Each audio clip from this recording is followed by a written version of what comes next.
ready! GMA Weather, serbisyong totoo ng GMA News. Mga kapuso, muli pong lumakas ang ihip ng hanging amihan. Kaya sa mga gumagamit ng maliliit na sakyang pandagat, huwag po muna kayong maglayag, lalong-lalo na dito sa may northern and eastern sections o seaboards ng Northern Luzon o yung po mga baybaying sakop ng mga probinsya ng Ilocos, Batanes hanggang dyan sa may Cagayan at Isabela. Base kasi sa taya ng Pag-asa, posibleng umabot sa 4.5 meters o mataas pa sa isang gusali ang alon sa bahaging ito ng dagat. Samantala, hindi magiging maulan o kung magkaroon po ng mga pagulan ay mahihina lamang dito sa malaking bahagi ng bansa bukas. So yung pong nakikita yung mga kulay green na yan, yan yung mga mahihinang pagulan. At ito ay dahil pa rin sa epekto ng hanging amihan dyan sa Luzon at dyan sa Visayas.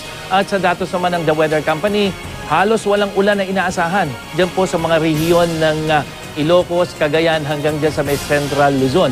Kaya tamang-tama po ito dahil anihan ngayon doon mga kapuso ng mais at iba pang pananim. Habang sa Bicol Region naman, posible ang mahinang ulan, lalong-lalo na pagdating ng tanghali. At dito sa Metro Manila, mababa lang ang tsansa ng pag-ulan, umaga yan at sa gabi pero bahagyang tataas pagdating ng hapon. At yung ating init factor o damang init, 31 degrees Celsius.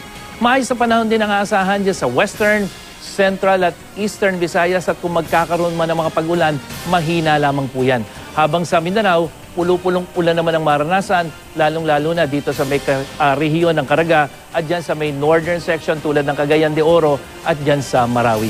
At para sa iba pa pong weather update, bisitahin lamang ang www.imready.ph o hanapin ang I Am Ready PH sa Facebook, Twitter at Instagram. Ako po si Nathaniel Cruz. Magplano para sigurado. I am ready. Serbisyong totoo ng GMA News.